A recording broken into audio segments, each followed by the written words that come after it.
Today we're really just going over ARP poisoning, port scans, and malicious emails. Usually, from the red side, they'll be sending these over, but what does it look like from the blue side, right? Like, how do we detect someone who's trying to do a man-in-the-middle attack or doing some type of ARP spoofing? Or how do we detect someone's just doing a regular Nmap scan? Or how do we also detect when, let's say, someone downloaded a malicious file from an email and then find out, hey, did this guy's computer get infected from downloading that malicious file? And that's really like the agenda of today. Let's see, we should start accepting more people. But really the only requirements today is really a Kali VM, the download of the PCAPs, which are linked here, and the download of the malicious email as well. But make sure you download that in your Kali VM. And also, you want to also install Thunderbird, which is a email client for Linux. It's hosted by Mozilla, the creators of Firefox, because we're going to use that to at least view the email file in Kali.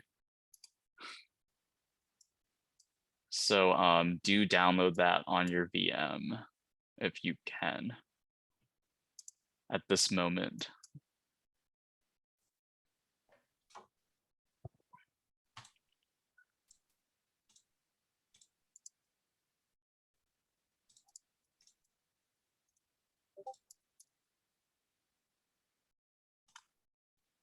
Let me try to type in the links in the chat.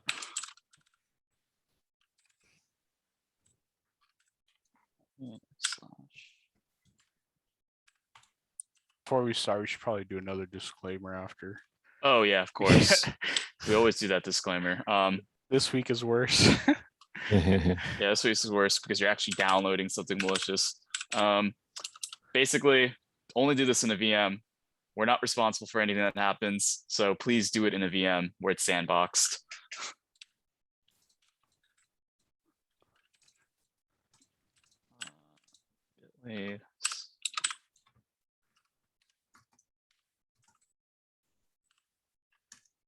I hope everyone is having a good time today.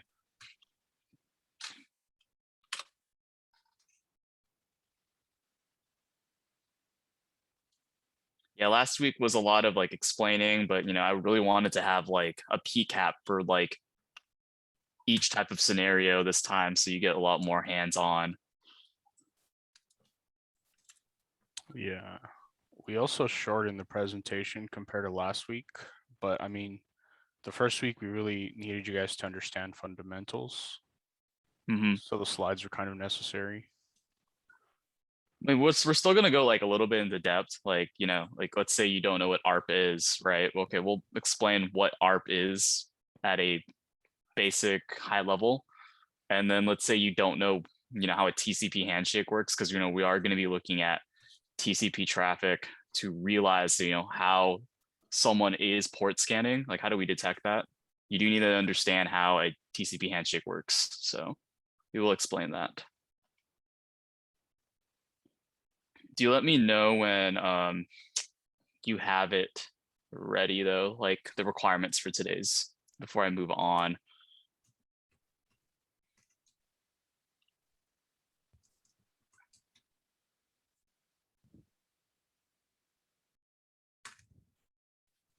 Okay, it's 12:08. We'll probably start. Can we get some reactions just to make sure everyone's here and we can proceed?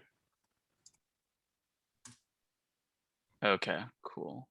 Got it ready from John. Oh, damn, I didn't even notice you sneak in. What's up, Jason? I said hi several times. You, dude, because I didn't hear you either. Yeah, I didn't hear you. Okay, I guess we can get started, Jensen. You think? Okay. So before we get started with like any of the PCAPs or talking about TCP and ARP, I do want to talk about using OSINT for threat intel. So here's the thing. So you could use your Google Docs all day, but in a real life SOC, there's already a lot of open source tools on the internet that you could use to really get information on pretty much anything. Everything from a malicious file using VirusTotal. VirusTotal is a search engine that will put your malicious file or malicious domain through literally hundreds of security vendors and try to vet them. Yep. There's hybridanalysis.com. That place is pretty much a CrowdStrike sandbox. You can upload any file on there and it will go through a CrowdStrike sandbox and tell you, hey, this file contacts these specific malicious domains at these specific ports. You know, that's really good threat intel that you could use when you're analyzing any incident. And, you know, let's say we, hint, you know, we get a malicious file from an email that we're analyzing today, and we put it into the CrowdStrike sandbox and then look at the malicious domains it contacted. Maybe we could try to match those malicious domains to our PCAP traffic, right? And see, hey, maybe that computer contacted that same malicious domain that this malicious file connects to. Maybe we have a correlation there. We can correlate that, yeah, it is infected. This computer is infected. There's evidence. Abuse IPDB. This is a website I like to use for really seeing for self reports for any abusive behavior, such as like malicious phishing, spam, etc. So you could just put any IP address in there and you'll see if anyone else in the world has reported it for phishing or hacking, brute force attacks, etc. You can also get the whois records, so you can see who owns that IP address, its subnet, where it's located. Very useful information. URL scan kind of does the same thing, except there's no reports. It just tells you how long this IP address or domain's been registered, so you can put any IP address or any domain in there. Talos Intelligence, I use this. This is just the Cisco reputation site that looks for the reputation of the domain. You know, it's not guaranteed all the time that that something is legit, even though it looks legit. So you want to look at its reputation. And then another, again, another domain analysis tool that I use is whois, domaintools.com. Look at the whois record. And there's a lot more. I know there's a whole GitHub with just OSINT tools for using like web-based OSINT tools. So I'm going to keep this here. You can reference it back later when we actually do the incident. And I'll go ahead and pass it on to TCP handshakes. Yep. All right, so I'll take it from here. I'm going to go at a surface level of TCP handshakes just so we can understand how it functions and what we're looking at when we actually get to Wireshark and analyze the PCAPs. So TCP, Transmission Control Protocol, it's pretty much a connection-based way that two devices can communicate securely. So how this functions is the client sends like a handshake or, you know, waves saying, hey, I want to connect to you. The server receives that SYN packet and it gives back the SYN ACK packet or the synchronized acknowledge packet saying that, hey, I received your hi or your hello and I'm ready to connect. So it sends that packet back to the client and the client receives it and it acknowledges it that, hey, I want to make a connection so we can make a secure connection. The acknowledge packets get sent back to the server and a connection is established. And two more flags or packets that you will see are RST and FIN flags.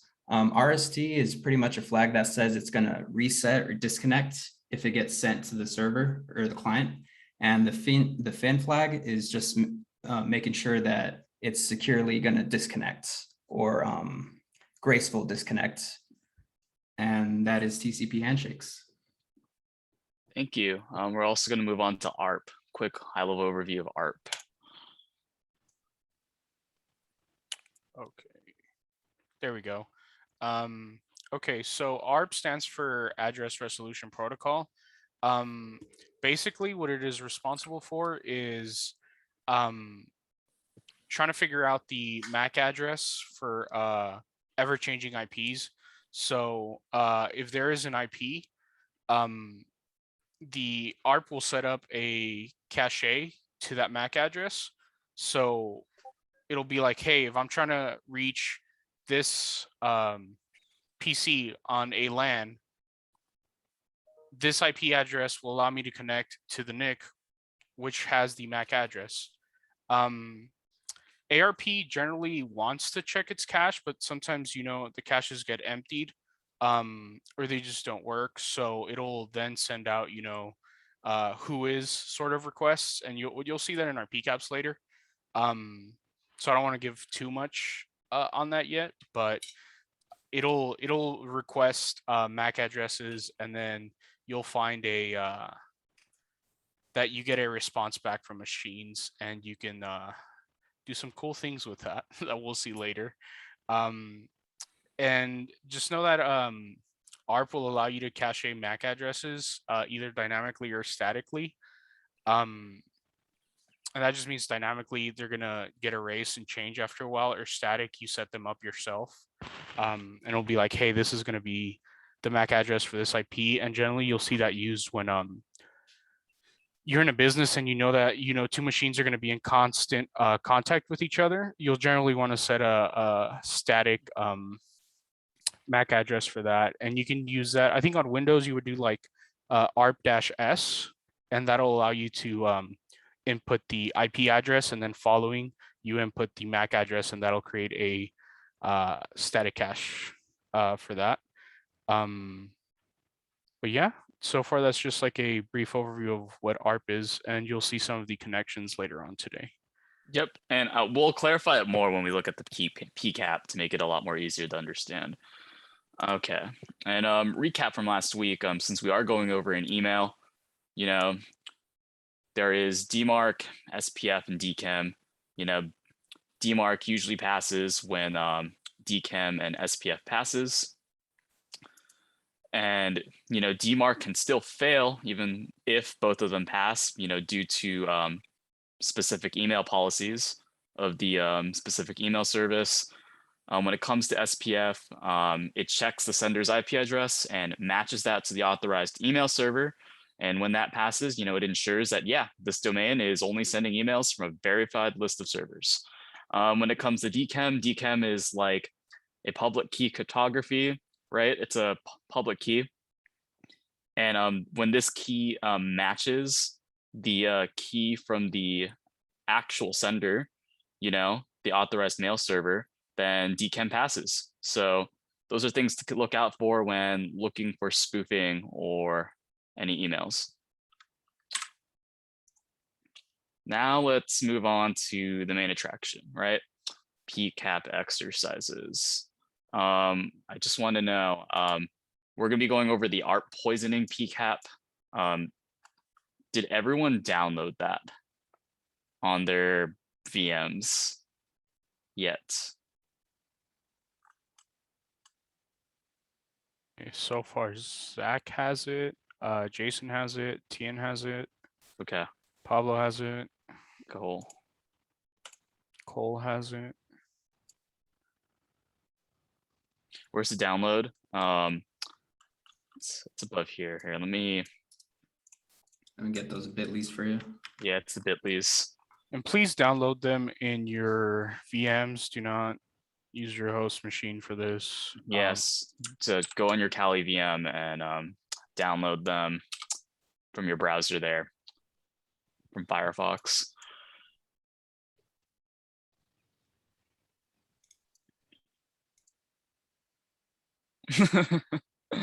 Yeah, do not run rm-f.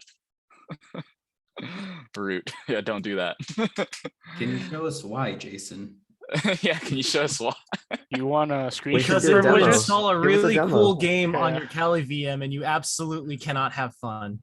Is that how I download Minecraft? All right.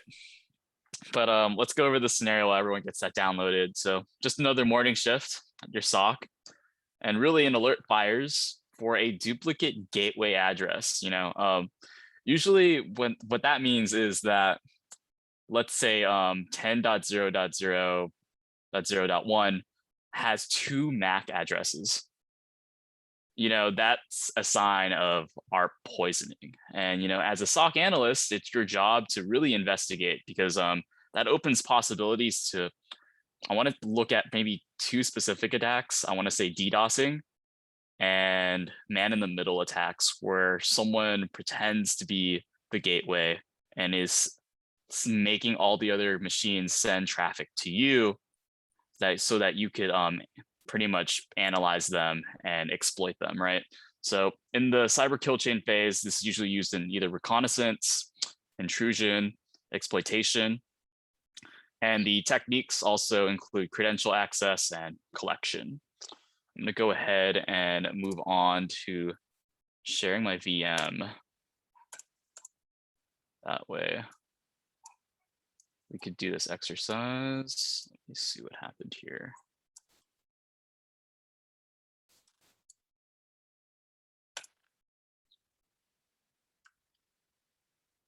Uh-oh, that's not good.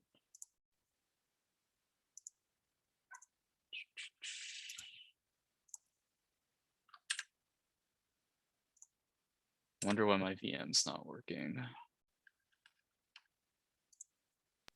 Oh yeah, disclaimer, if anyone's using Dr. Brown's box, you probably want to make a clone. Oh yeah, I made a clone. Don't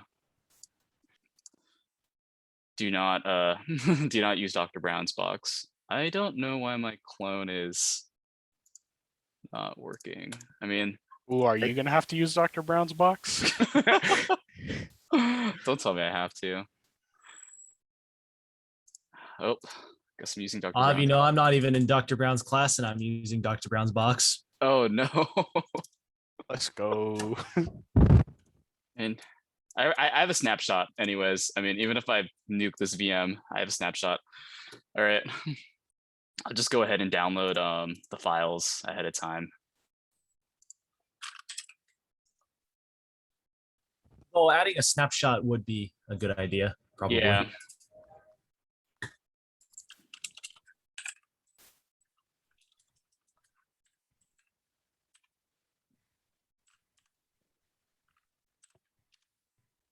Apologies.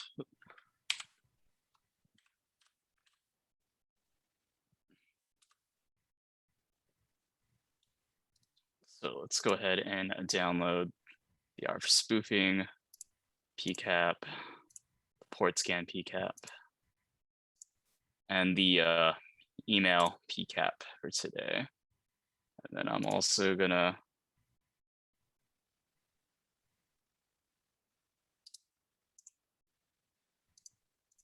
download the email.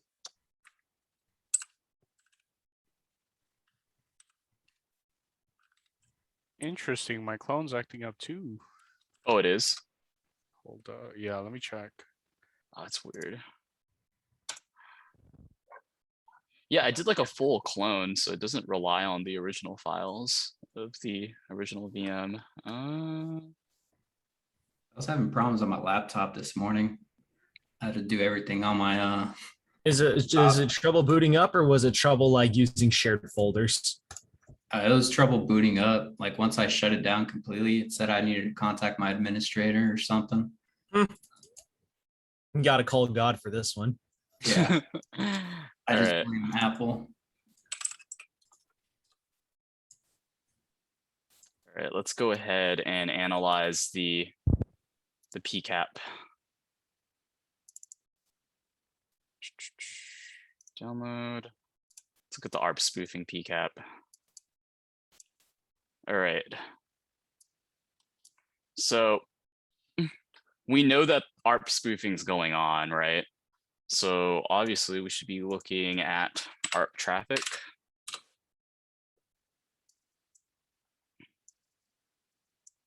We notice that this Apple Mac probably is sending all these ARP requests, a lot of ARP requests actually, just from this device, which is already suspicious. But the way ARP really works is really simple. Your devices are kind of dumb. They don't really know the physical location of a certain IP address. So let's look up here. Let's see. So for example, over here, this TP-Link device right here is saying, hey man, who has 192.168.0.100? Can you tell me what 192, can you tell me 192.168.0.1? So they don't know that. And what happens is this IP address will then tell this guy, hey, it's located right here, basically. So like, who has that? Can you tell me the MAC address? And what ends up happening is that a malicious threat actor will end up sending a fake ARP packet saying, hey, actually that MAC address, that IP address is located at this MAC address, which is really the malicious actor's MAC address. And one way to really look for that is if you look at any of the packets, notice that it says duplicate IP address detected for 192.168.0.1. It's also being used by this MAC address, which is evidence of spoofing. It's like someone is pretending to be this IP address. Now the real question, who is it? It's kind of obvious already by just looking at the traffic. This Apple device right here that ends in B8, that's the MAC address, is pretending to be the gateway of this network, which is this TP-Link right here, whose ending last two letters of the MAC address is 6E. And what's happening is that this Apple device is intercepting all the traffic on the network and is telling all the other devices, hey man, I'm the gateway, send all the traffic to me. And this is evidence of a man-in-the-middle attack. But that, in a nutshell, that's how you detect ARP spoofing on a network. Just really looking at the ARP traffic and making sure that there's no duplicate IP addresses with, two different MAC addresses. So do keep that in mind. One thing you'd wonder is like, how do I prevent this, right? Anthony brought it up earlier. You can have a static ARP, which means that this IP address only has this MAC address. So that will prevent any spoofing on that specific gateway. Another thing that you can do is just have a VPN. VPNs completely prevent other people from doing a man-in-the-middle attack. So if you're at your local Starbucks or any cafe on the open internet, just use a VPN. You rarely see this in an enterprise environment, just because there's just so many controls in place. But if you're in a public cafe, this happens often in the wild. So do watch out for that. So that's ARP for you. I'm going to move on to the next PCAP.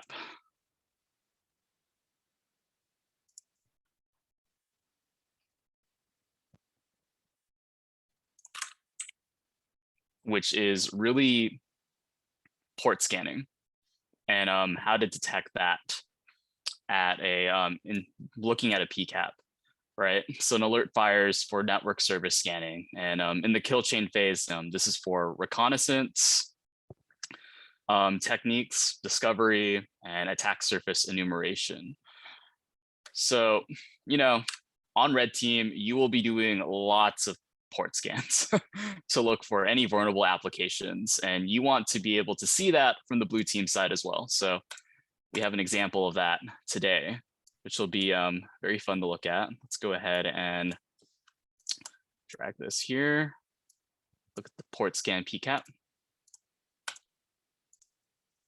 If we're moving the PCAPs too fast for you guys, feel free to let us know. Also, feel free to ask any questions like in the middle of the explanations if something isn't clear. Yep. Now, before we I think I should just do like a quick overview of that before we here. Let me. just open the default text editor. Did not open.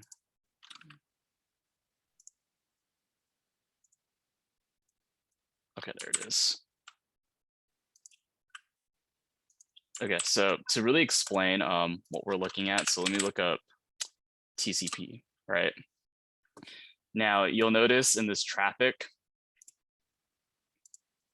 there's this IP address that's ending in 100 is sending a lot of CYN packets to 101 for different ports, sending it for 554 TCP, 3389 TCP, which is RDP, 21, 101. The list goes on. Basically, it's going to keep doing this, and that is evidence of port scanning. But you really want to understand what's going on in the background. So I'll go ahead and lay it out for you. So let's say you're the attacker and you're doing an Nmap scan. Let's just do a regular Nmap scan that looks something along the lines of, let's just say -p, and you're trying to get this target that ends in 101. So it's going to be 1192.168.0.101. What ends up happening is that your source IP, 192.168.0.100 is sending SYN packets or synchronized packets to the destination IP, which is the one ending in 101. So Mr. 101, let's just call him Mr. 101 for every single port. And for every single port, Mr. 101 will send back some type of acknowledgement packet, ACK. And then he'll either choose to send either RST or an SYN packet. When you get RST, it pretty much guarantees, hey, this port's closed. RST stands for reset packet. It also indicates, yep, no traffic goes here. And then SYN is another synchronized packet. When that happens, it's pretty much asking your machine, hey, can you send me a packet back? And that's how a TCP handshake works. So, our machine 168.0.100 will need to send some type of acknowledgement back. So they'll probably send, acknowledgement or another SYN packet. But in this case, since we're doing a stealth scan with -SS right here, they'll probably send just an RST packet. Now, why just an RST packet? Well, pretty much with a stealth scan, you do not complete a TCP handshake. You don't want to keep going back and forth because every time they send an SYN packet back, you're going to keep sending handshakes back. So your host will send an RST packet and partially connect to the destination host to figure out if that port's open. So to see this in action, I actually do have a sample in here. Let's do tcp.flags and we're going to specify ACK. While he's searching that up, does everyone know what an Nmap scan is? Like in general, or what it's used for? I know some people are a little newer. Okay, Pablo's good. Probably gonna assume they are, but no. See, yeah, we have a no. Okay, cool. So, 2 no's. 2 no's. Okay. I think Nmap is like a network mapping, right? Or a network mapper, I believe. And it's pretty common scan. Use it to view open ports. Those are the basics. I think recently for one of our classes, we had to run an Nmap scan, and that allowed us to see that port 21 was open, which is FTP. Therefore, we could do a FTP login. We use standard credentials to use FTP to log in, and then we were able to access an old Windows machine through our Kali box. So that's one usage of Nmap, where if you want to see what these open ports are, you know, sometimes they can be vulnerabilities.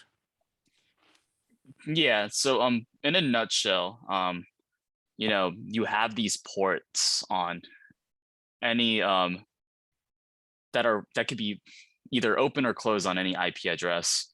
And these ports host very specific services. And when a certain port is open and a service is open on that port, it could easily be exploited. And what attackers and hackers need to do with an Nmap scan is find out, hey, which ports are open and which ports are closed so I can attack that specific service. This attacker did an Nmap scan. So the attacker is Mr. 100 over here, this IP address, and he's doing an Nmap scan on Mr. 101, right?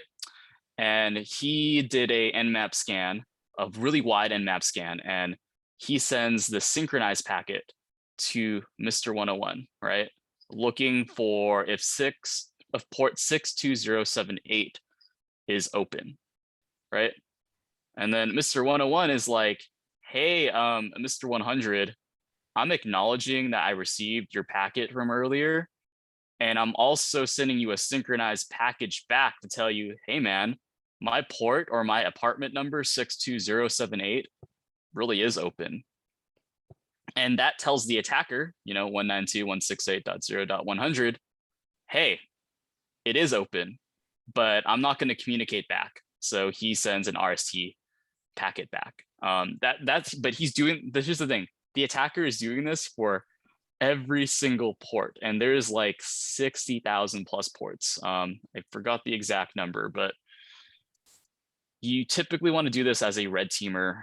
But from the blue side, this is how you really tell if someone is doing a port scan. It's really easy to just search up TCP and look at the traffic for a specific IP address. So this IP address ending in 100, he's sending so many SYN packets for different types of ports. Let's go ahead and let's see. If you want to see like a specific like packet, like let's say we want to look at SYN packets or synchronized packets, you could do tcp.flags.syn and then equal 1. And you will see all traffic that is SYN packets. And you'll notice that all of them are coming from Mr. 100, and they're sending it for every single conceivable port that could exist. In essence, this attacker is doing a port scan. Let's go ahead and escalate this because an attacker is doing recon on our network, trying to find something vulnerable. If that makes sense. Any questions before we move on?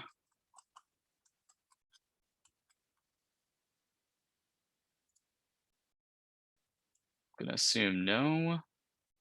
Do all ports have the same level of vulnerability? Yes and no. Yes, as in like, you know, a service can be hosted on a non-standard port that it's usually not known for. And kind of yes, because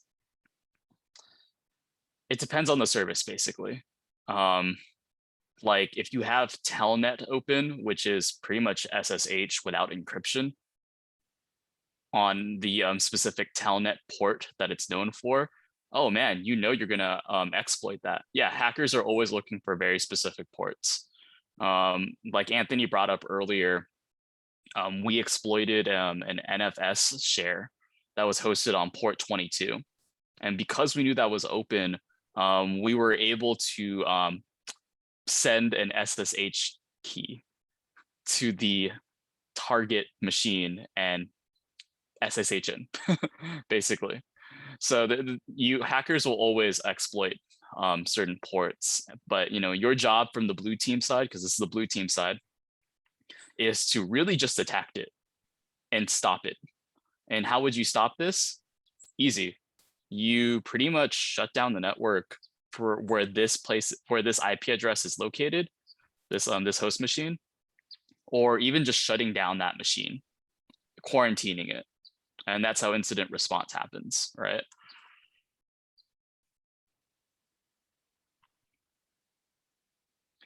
You notice that he hit the same port multiple times as 49. Is there a reason for an attacker to check a port multiple times? Yeah. One, he could be doing multiple scans. It might be a duplicate of him just doing multiple scans, because here's the thing, your Nmap scans might not be perfect every time. These Nmap scans, since you don't want to be detected, they might be doing this over the course of a whole week. They're doing a whole week of reconnaissance or a whole month of reconnaissance on their target. And, that might have resulted from either, just running multiple Nmap scans and he's just detecting, hey, is that port open? Is that port open? Oh, now it's open. Now I can exploit it. Yep. But yeah, no, this is really fun stuff. You can even get into more detail, like finding out, hey, are they targeting a very specific port? In this case, they're not, because they're sending SYN packets to every single port, but it's always good to see. So that was port scans. And the last exercise for today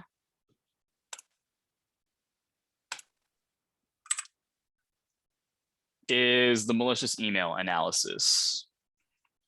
And in this scenario, an alert fired for a specific download from an end user's PC, right? And in the kill chain phase, this is during installation. Techniques: malicious file, malicious tool delivery, malicious tool execution. And we all know that the vector in this case was email. So I'm going to go ahead and make sure that everyone has the PCAP downloaded and the email downloaded right now.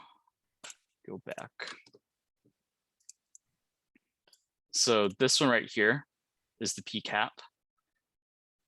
This, the email zip from earlier from the bit.ly link, when you do try to extract it, there's a password. The password is infected. All right, what are we getting in chat? Yep. Also, make sure that you have some type of email client installed on your Kali VM.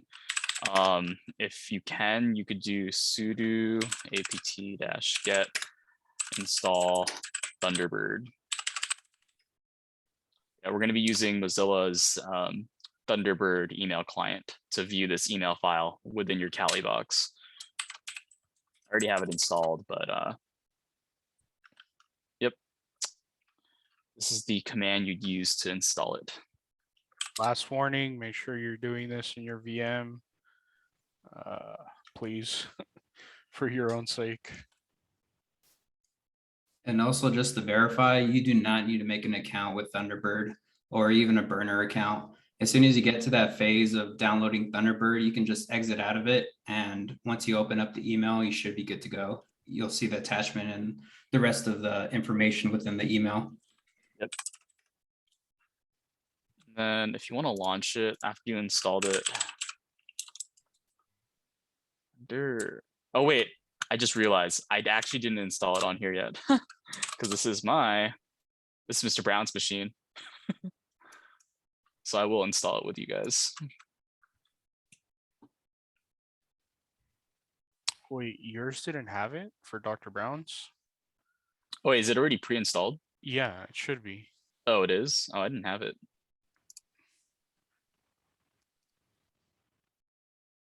It is kind of weird. Sometimes it just doesn't show up. I Okay. know with like a remote desktop, I had it, but it just wasn't showing up when I was searching for it. So you have to use kind of the terminal to get it started. Got it.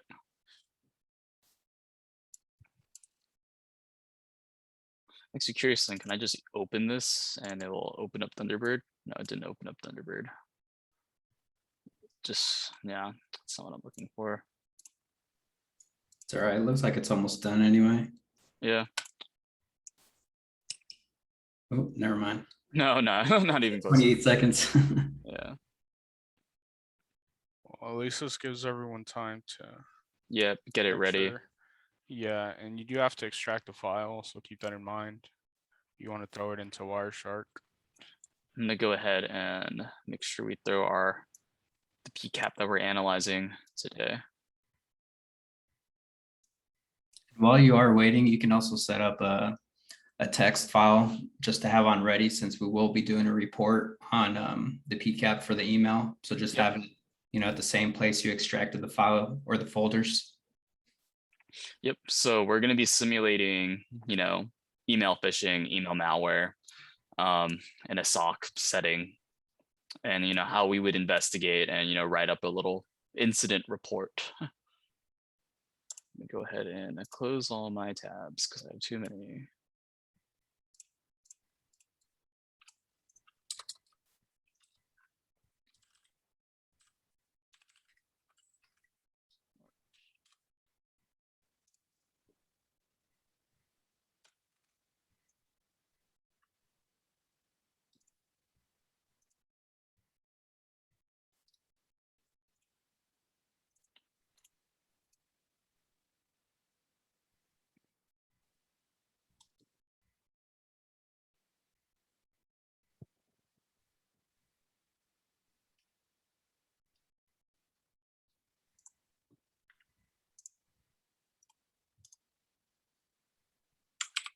And then I'm gonna go ahead and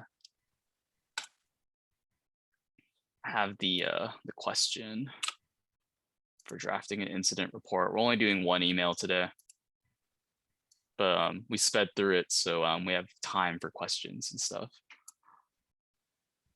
Oh, I think it's ready. Taking some good old time.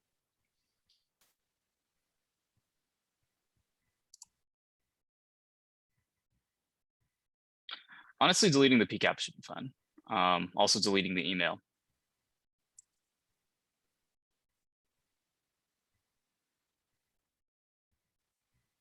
I think I'd only warrant scrubbing this whole thing if you actually end up opening the malicious attachment that's attached to the email. But even then, well, we'll explain it later.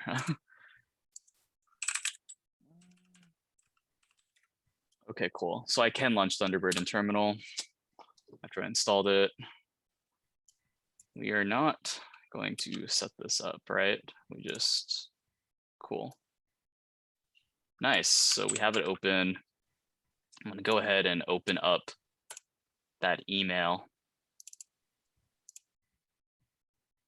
We're opening up 1814. I'm pretty sure. Yes. That's Okay, fine. cool. Should be able to cancel out of here, and yeah. Cool. So it's the malicious email that we're looking at, but let's just say we don't know this is malicious, okay? So saying, dear all, we've made a balance of payment for your attached invoice. Our below forwarder will contact your side for a pickup arrangement. There's no need to send the original tax invoice or declaration letter together with the goods. Wang Le. Now, off the bat, this happens a lot in businesses, right? And when it comes to business emails, people will attempt to social engineer you and pretend and send you a fake invoice of some kind. And sometimes it'll look legit, right? In this case, we know that there's something attached here. It says pro forma invoice, TTC slip, pdf.rar.zip. Now, off the bat, I think it looks pretty suspicious, right? I mean, it says PDF, but the extensions are .rar.zip. let's go ahead and save the file. Don't open it, just save the file. Right. And we're gonna save it to our oops. Straight to your downloads folder. Yeah, just straight to your downloads folder. I mean, you could open it. I mean, I don't think it's gonna execute for one specific reason. Because if I were to, yep, you got to it. So if I extract here and you look at the actual file, it isn't a PDF, it's a .exe. PDF or .exe. Yeah, PDF rar.exe. Now, interesting, right? I mean, this already spits out malicious, right?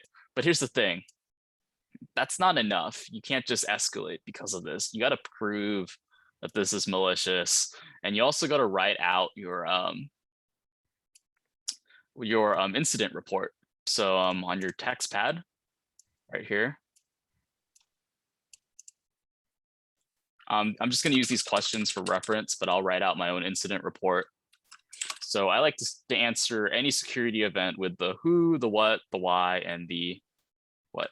It's saying I can't save it. Interesting. Are you trying to are you saving it to your downloads folder? Here.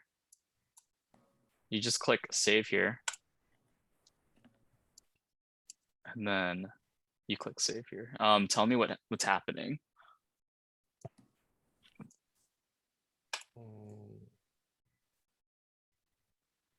Okay, so after I press save, it just says unable to save the attachment. Please check your file name and try again later. Oh, is the file name screwed up? Like, did you touch this part? No, let me try it again. Yeah, maybe you just try it again. But No, I didn't touch anything on it. I don't know why. huh. Shit. If needed, I can give you co-host so we can see what you're looking at. Yeah, we could do that. All right.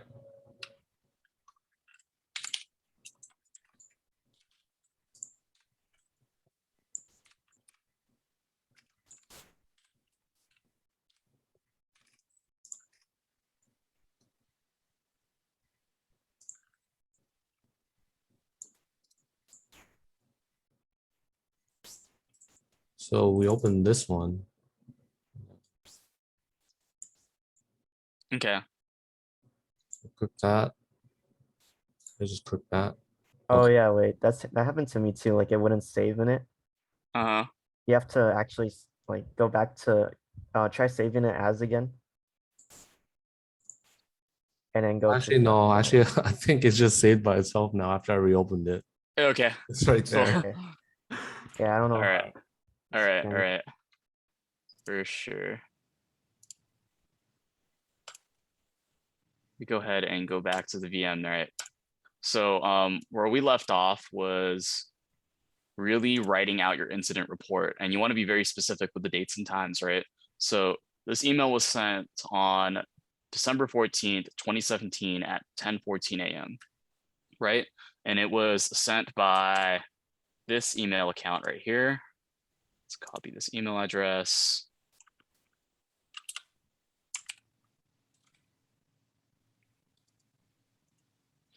And this email sent a fake invoice. You know it's a fake invoice because you know it's an executable file, not a PDF. Fake invoice to Chris.Leons at Supercar Center Detroit.com. And the name of the file is here. Let me open up folder.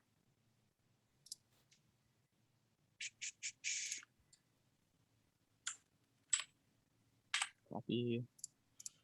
Go back to the the name of the file was this.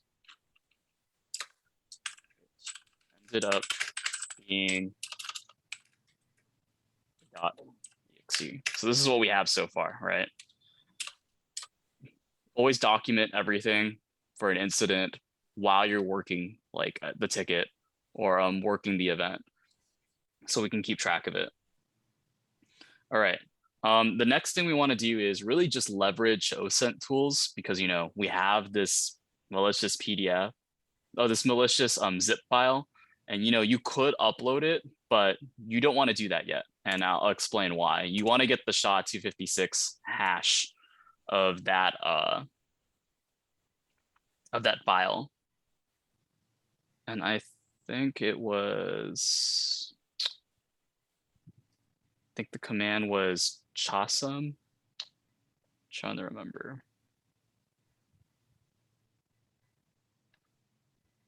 It's shasum -a. Chasm, yeah.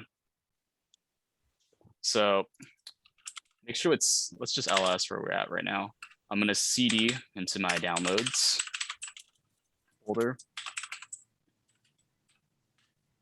So do cd downloads, make sure you're in your downloads directory. And then what we're gonna do is we're gonna do SHA-sum-a 256, because we're trying to get the hash of that file. And then we're gonna put a couple of the first letters or words of that file, pro forma, and then put a wildcard. So a wildcard is this asterisk. And what the asterisk will do is it will look for file names containing that word, right? Perfect. And you'll notice for the .exe that we have right here, we have a 256 hash. Now you could get this 256 hash by just uploading the file directly into your OSINT tools. So we're gonna go ahead and demonstrate that right now, right? Go into VirusTotal, one of my favorite OSINT tools. But here's the thing. When you upload something to VirusTotal, like an actual file, it's on the public internet. And that means the attackers can use that for their open source intelligence. Hey, does the whole information security community know that my payload's malicious? I'm gonna go ahead and check its SHA-256 hash on VirusTotal. Oh, it is malicious. I'm gonna go ahead and change my payload up. And that's why you always wanna search the SHA-256 first before uploading, because you don't want the attacker to know, hey, they know that their payload's malicious, And also, sometimes when it comes to confidential information, your attacker might be targeting your company very specifically. Your company. Let's say I worked for Facebook and they're targeting Facebook, and whatever their payload has like maybe confidential information that they got from recon to specifically attack our company. You don't want to upload that file to the open net for all these security vendors to look at, so that they potentially have some type of leak. But just do keep that in mind. So we do know that this is obviously malicious. 54 security vendors flagged it. Seems to be some type of Trojan, right? It's malware. And it's also known as this name, Debrova.exe. So let's go ahead and copy that down. Put that into our incident report.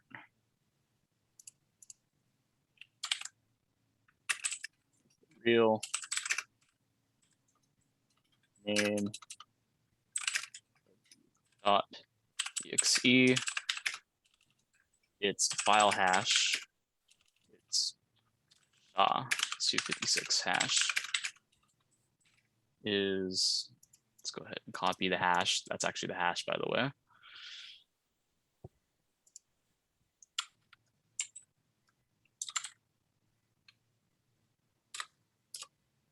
Is that, and now that we know that it's already on the public internet, right? We might as well upload this malicious payload to some of our other OSINT sites.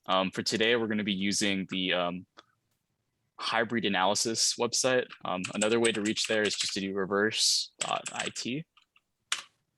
And it will go to that website, redirects. And what this does is it uploads any malicious file to CrowdStrike Sandbox, and CrowdStrike Sandbox will look at every single domain that this malicious file contacts. So we're going to go ahead and attach that .exe. Let's go ahead and attach this and see what happens. You can even put your email in here if you want to get like a notification when the sandbox is complete. We're not going to put anything. Consent, not a robot. You'll notice that it says, do not submit my sample to unaffiliated third parties. You know, you don't want to leak anything. Go ahead and continue.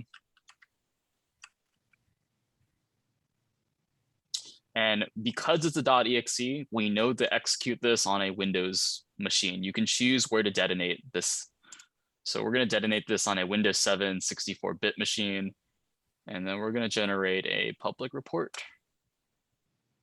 See what we get. All right. Cool. We got a little more information using OSINT about our malware. Also labeled as ponystealer.generic. You know, you could probably Google search that to find more about it. CrowdStrike Falcon already labeled it as 100% malicious. People have already uploaded files related to it. Notice that people have actually just uploaded the full email and it's related to it. It's been seen in the wild. And the cool thing about CrowdStrike Sandbox is that it even shows you screenshots of what's going on. In this case, I know that there's nothing going on in the screenshot. But that just means that something's going on in the background. So let's go ahead and read what it's actually doing. So reads terminal service keys related to RDP. That's bad. Spyware accesses potentially sensitive information from local browsers, posts files to a web server, injects into Explorer, injects into remote processes, persists itself using auto execute at hidden registry location, spawns a lot of processes, writes data to a remote process, reads the active computer name, and it also, this is the bread and butter right here, contacts 7 domains and 6 hosts. Let's view those details. And boom, now we have a list of domains and IP addresses that this malicious file contacts. And we also have a PCAP relating to the network traffic of the person that triggered the alert. So what are we going to do? Well, we're going to try to find out, hey, did our friend over here, Chris, from the email, actually download this and got his computer infected? So let's look at the PCAP. I'm gonna have it side by side right here. First off, let's do a quick recon of our PCAP and find out a little bit about our friend Chris, the guy who received that email. So let's do boot P. We're going to look at DHCP requests so we can find out the IP address of the guy who may have got infected. So really, we only have this IP address ending in 97. Let's look at the actual headers of this DHCP request. We've got a host name here at option 12. So the name of this PC is Chris Leon's PC. And go ahead and copy value. And then what we're going to do is we're going to open up our little terminal, our little text editor here and be like, yep, host name is Chris Leon's PC. its IP address, which is right here, is 10.1.1.97. We're gonna look for its MAC address. Should be here as well.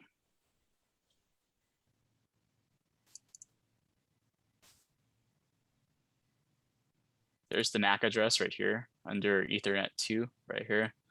This Asetek NIC. I'm gonna go ahead and copy that MAC address. Copy as value. And then paste it here. So we know that Chris Leon's PC, the guy who had that email, received that malicious email, his IP address is this, and this is his MAC address. I'm gonna go ahead and copy this in chat for people to reference. Now we want to look at our traffic and see if we can find any contact to any of these malicious IPs. So let's go ahead and do IP.header equal. Let's do this. Let's do the 198 address.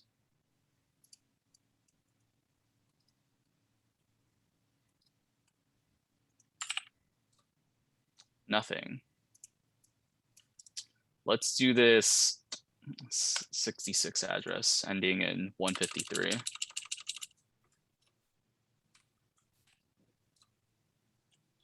Also nothing. Let's do this 36 address ending in 76.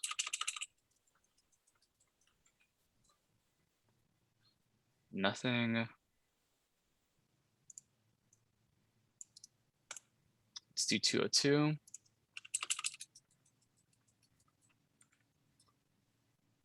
Also nothing.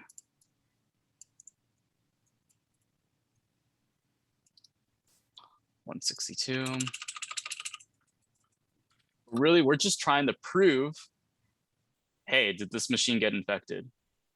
And bingo. Through our OSINT tools, we were able to find, you know, a malicious IP address related to that malicious file, right? This lnscm.info, and its host name is Namecheaping. Let's just go ahead and copy that in, right? So we can put that in our little report here. So there, we could just say for now, hey, there is malicious traffic. There is malicious traffic to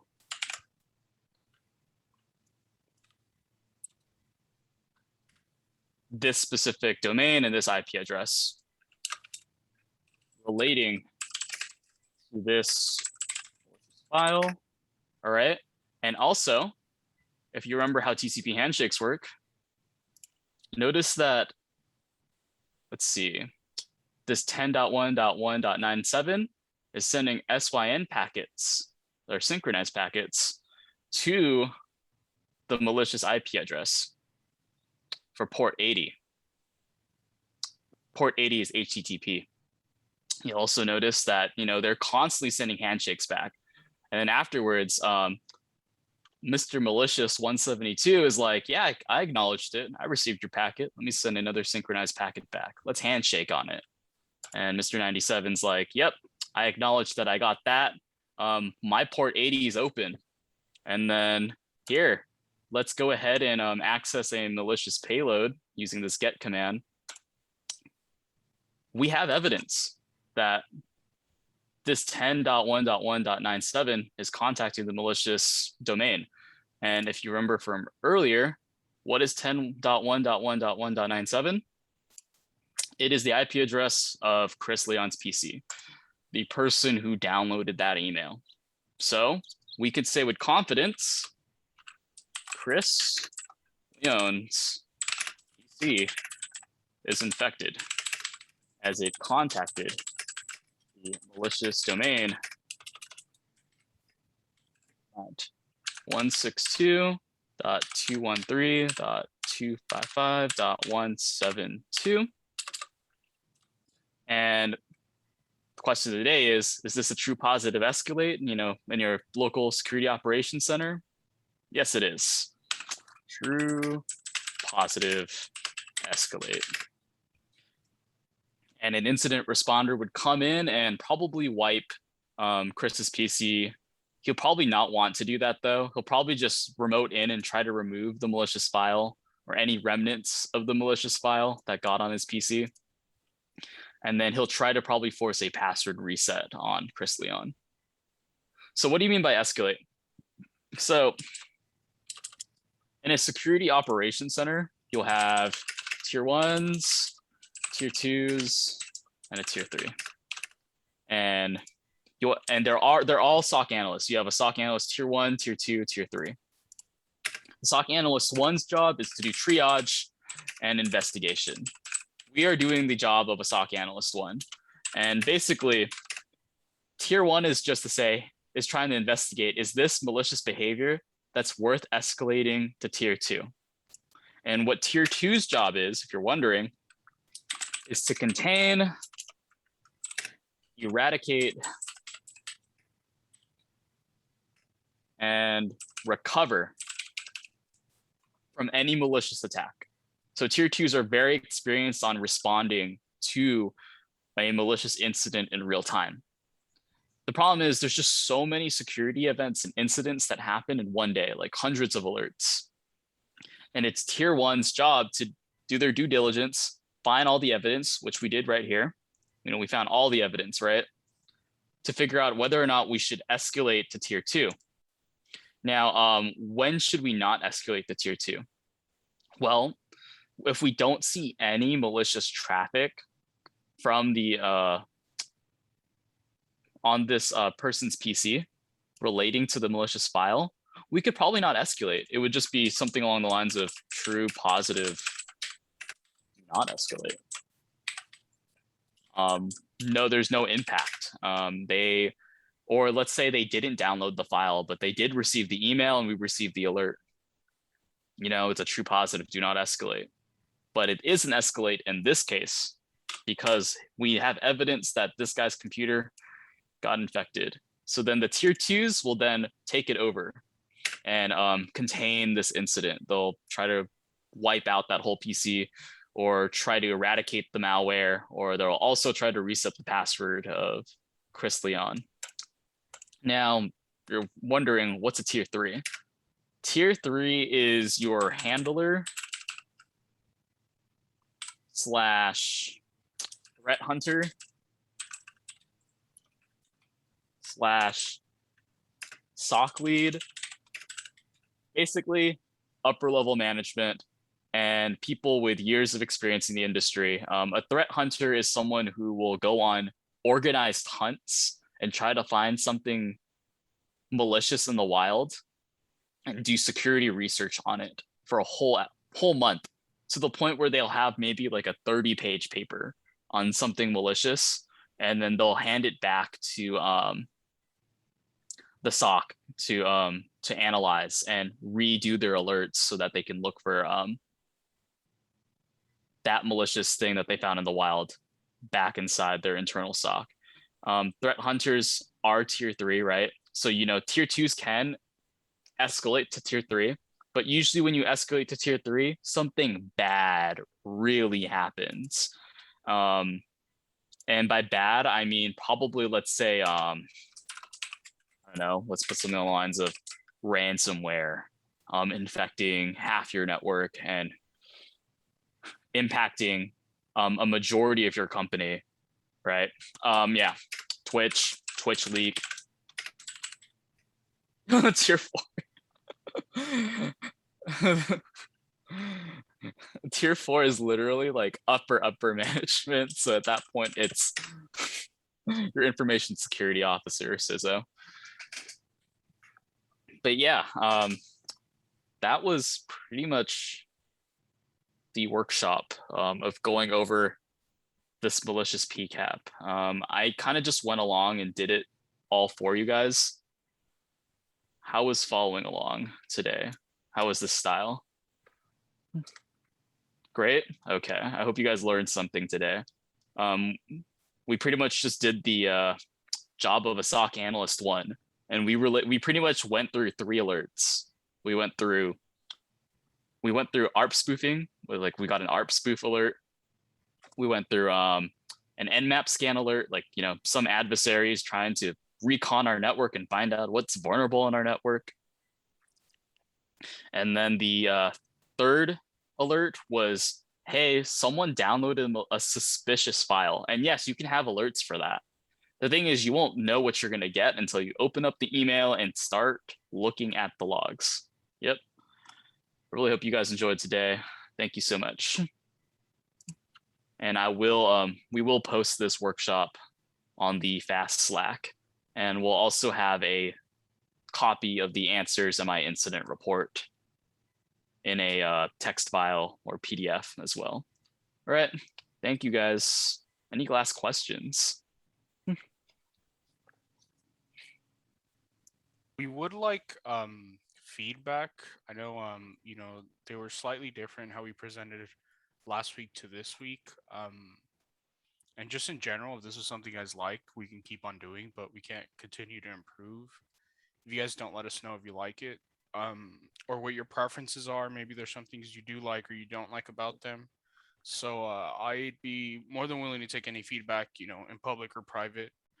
I would greatly appreciate it if you guys can do that, and we can hopefully bring you some more of these workshops. Yep. And yeah, if there's even like a specific topic that you want to cover, that's relating to like blue team and like what you think a SOC is going through, I mean, yeah, we could probably mock up some type of alert and find a PCAP relating to that and investigate it as usual. Like, you know, we can even go into depth of like other stuff like Kerber roasting a domain controller. Like, when is someone like trying to brute force your domain controller, right? Like, how do we detect that? Or how do we not just detect that? How do we triage that and figure out, is that worth escalating? Yep. You like the sorter slides more and the hands-on. I feel like I'll learn more by asking questions as I'm working on it. Nice. The perspective of someone who's doing a crash course on Wireshark, seeing how all the buttons are pressed is helpful. Yep. Okay, so maybe we can kind of mix in some of last week and this week where we can, what do you think about doing like some questions and then maybe you guys answer them and we guide you through that? Yeah, maybe. This one I kind of just went through the whole PCAP instead of waiting for everyone. Yeah. So the automated system in a SOC would generate PCAPs for you. Not really. It really depends.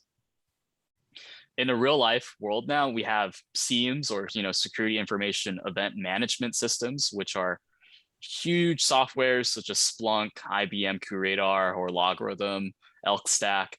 And what they'll do is they'll pretty much just they'll try to ingest every single log conceivable. So like these network traffic logs, yeah, they'll just be ingested into your SIEM, such as Splunk. And in Splunk, you could just search up the network traffic and investigate as usual. It's just a little different because you're going to have to use some type of query language to find the information. For example, in the real world, specifically at my work, you know, we use Splunk. I would use something along the lines of, like, because we have a Splunk search bar that you have to put in a query to find the information, right? I do index equal firewall,